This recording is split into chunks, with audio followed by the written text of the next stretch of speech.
नमस्ते।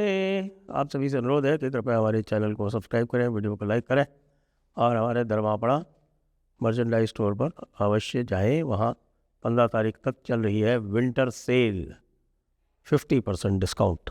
कलकत्ता की ED red का मामला तो अब तूल पकड़ता जा रहा है, लेकिन हमेशा की तरह केंद्र सरकार ने गेंद जो है वो कोर्ट के पाले में डाल दी। कोर्ट तो जैसे चलते हैं वैसे चलते हैं, आपको पता है कोर्ट कैसे चलते हैं। आज कोर्ट में पेशी हुई और कोर्ट रूम छोटा है, कोर्ट रूम में बहुत सारी भीड़ हो गई, जज साहब उठ गए। जज साहब को क्या लेना देना है, न्याय हो अन्याय हो कुछ हो, एक्स हो वाई हो, जज साहब उठ गए और अब सीधे 14 तारीख तक, 14 जनवरी को सुनी जाएगी। अब नहीं, आज 9 है, 5 दिन सीधे। क्यों? क्योंकि अभी शनिवार आ रहा है, फिर छुट्टी है और फिर आपके 2 दिन की वैसी सैटरडे संडे की छुट्टी है। ये छुट्टी वुट्टी आपको पता है हमारी जुडिशरी जो है वो जल्दी में कोई काम नहीं करती। कितना ये काम हो जाए, मतलब कल को अगर मान लीजिए भारत के ऊपर आक्रमण भी हो जाए और कोई लेके जाए कि साहब कि भारत के ऊपर आक्रमण हो गया, सरकार कुछ नहीं कर रही है, इनको कुछ कहिए, तो कहेंगे अच्छा ठीक है लगा दो इसको, हम 5 दिन बाद देखते हैं।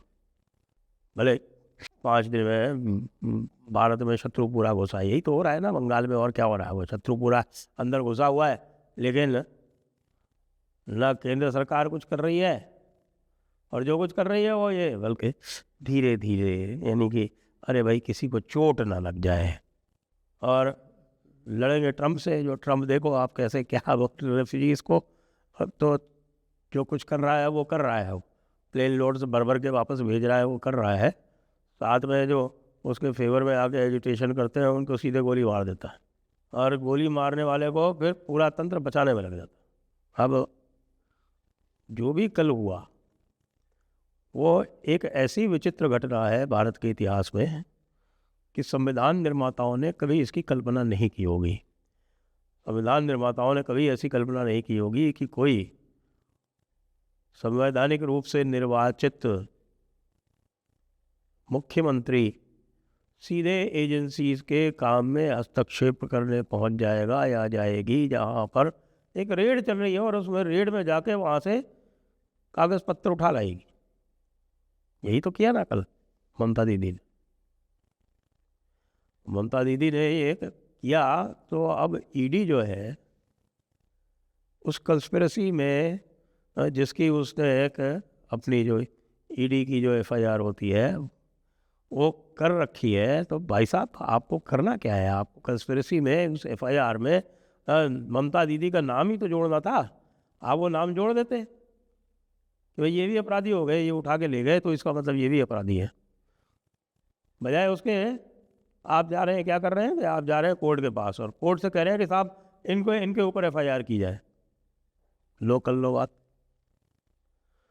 उनके ऊपर जो एफआईआर की धाराएं हैं भाई साहब ईडी वालों, और ईडी के जो आपके जो उनके नियंत्रक है, यानी कि फाइनेंस मिनिस्ट्री नियंत्रित करती है, वैसे ईडी को लोग कहते हैं कि अमित शाह नियंत्रित करते हैं सभी को, इंक्लूडिंग ईडी।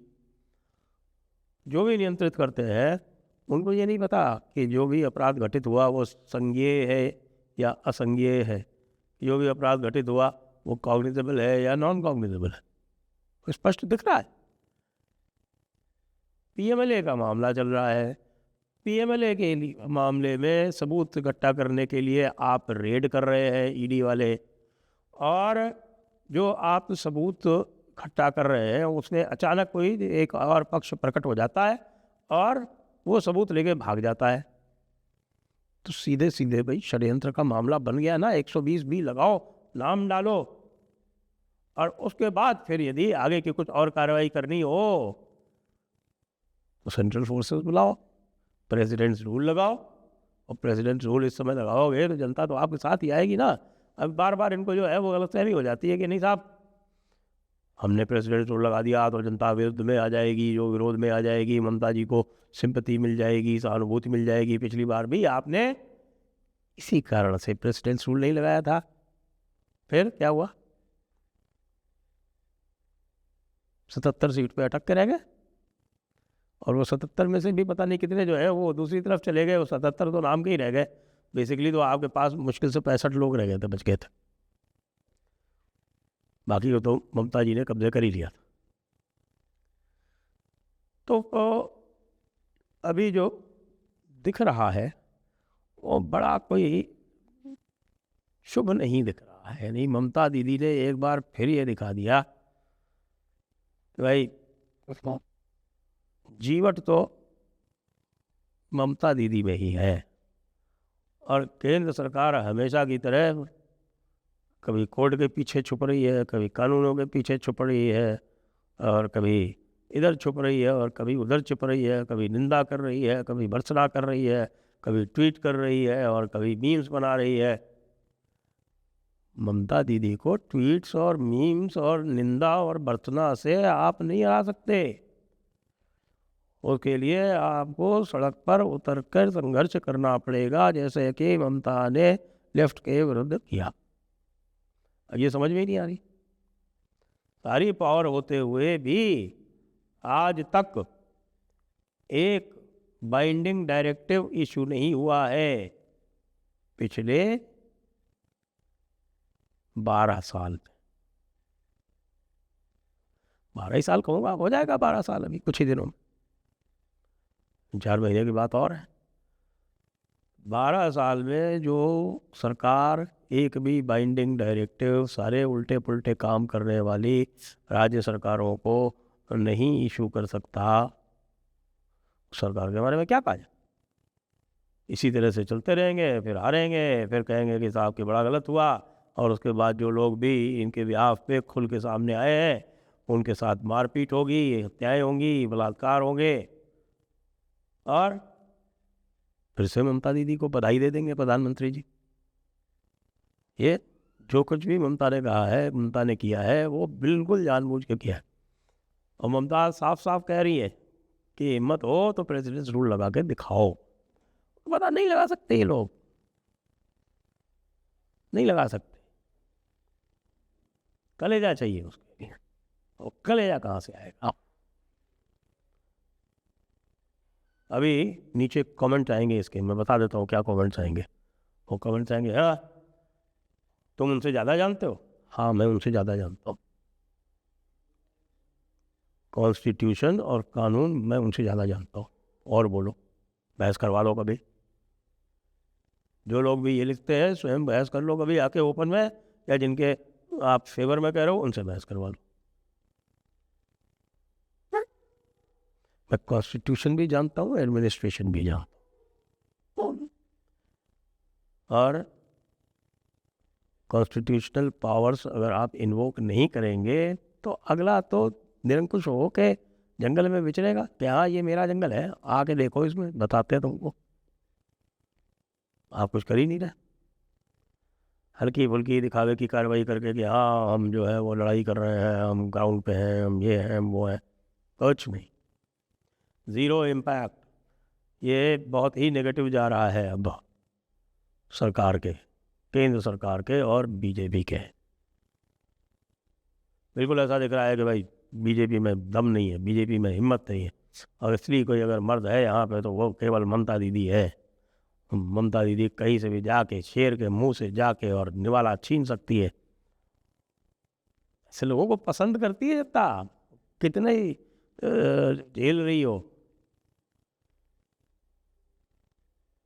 मोदी जी को क्यों वोट दिया था पब्लिक ने? इसीलिए तो दिया था ना कि मोदी जी में लगता था कि हाँ है कोई जीवट वाला संघर्षशील व्यक्ति।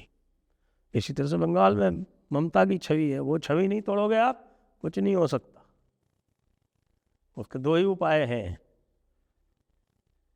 दो ही उपाय हैं, और उसमें जो पहला उपाय तो ये है कि कम से कम इस मामले में ममता दीदी के खिलाफ FIR करो, और FIR करके आगे कार्रवाई भी शुरू करो। और दूसरा उपाय जो इससे भी अधिक आवश्यक है, फिर से कह देता हूँ, प्रेसिडेंस रूल नहीं लगाओगे चुनाव नहीं जीतोगे, क्योंकि जनता डरी हुई है, आपको देखती है, आपको देखते हैं कि साहब कि आप कोई स्ट्रॉन्ग एक्शन लेते नहीं हो। जनता के ऊपर अगर हमला करेंगे, या TMC का तंत्र यदि जनता के ऊपर हमला करेगा तो आप जो तो सामने खड़े मिलोगे नहीं। उनकी हिफाजत करने को। केंद्रीय बल कितने दिन है? केंद्रीय बल तो चुनाव होते ही वापस चले जाएंगे, फिर क्या करोगे? SIR में भी ममता दीदी ने अपर हैंड रखा है। पूरे भारत में सबसे कम डिलीशन जो है, वो मैं लक्षद्वीप टाइप जगहों की बात नहीं कर रहा, जितने भी स्टेट्स हैं, फुल स्टेट्स, उसमें सबसे कम डिलीशन जो है वो पश्चिम बंगाल में हो, सबसे कम। इसका मतलब उनका तंत्र तो सक्रिय है ना, वो पूरा काम कर रहा है, वो सब अपने VLAs वगैरह सबके साथ मिलके 24 घंटे सक्रिय रूप से लगा हुआ है।